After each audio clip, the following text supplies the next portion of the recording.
for achieving the President's objective of preventing Iran from ever obtaining nuclear weapons.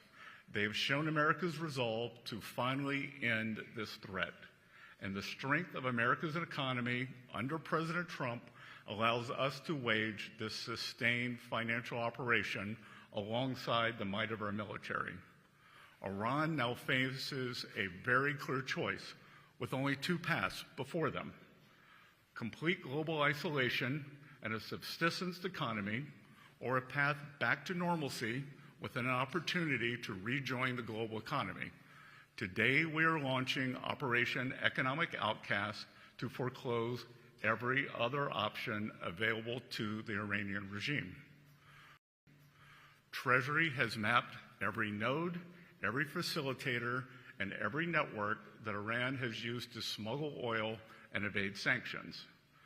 Beginning today, the actions of Treasury and other agencies will tighten the noose and block every potential source of revenue that funds the IRGC and the evil Iranian regime. We are enforcing a zero leakage approach. There will be no minimal breathing space for the regime to rebuild its capacity to inflict terror against America and the world. The final refuge of this regime is the mistaken conclusion of nations that still finance the Iranian threat in the hopes of evading it. It is no longer acceptable to operate in the gray spaces of this conflict.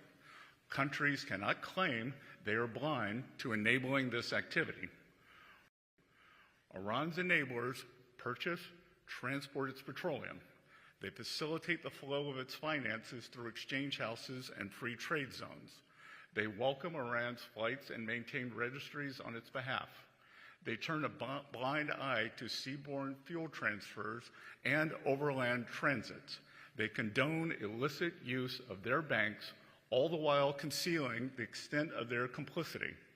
The President is making phone calls to world leaders with specific requests to cease their interactions with the regime.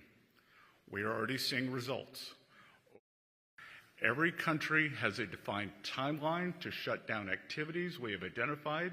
If they do not take action, we will do so unilaterally through Treasury authorities. For example, every branch of Bank Melay must be shuttered and dark. And let me be clear, any entity that facilitates money laundering on behalf of Iran will be removed from the US dollar system. The clock just started ticking.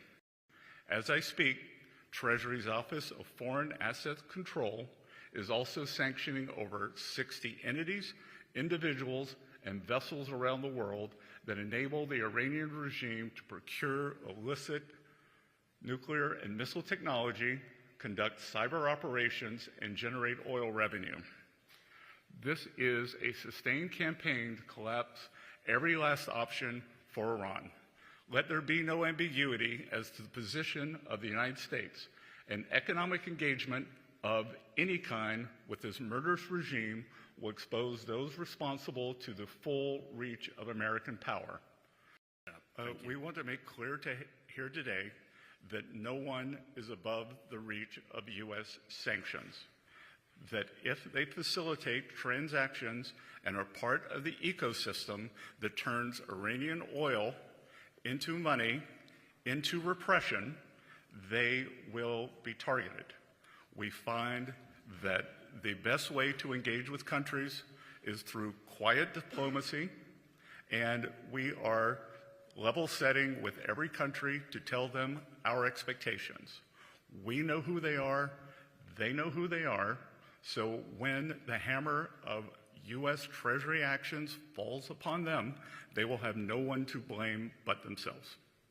So, I'm not going to name names, that we've already seen some results, and that I am confident the President, as you all know, is quite persuasive, and we are following his calls up with calls from visits and calls from the State Department and from the U.S. Treasury, expecting them, or telling the leaders, the countries, and the entities exactly what we expect and the timelines.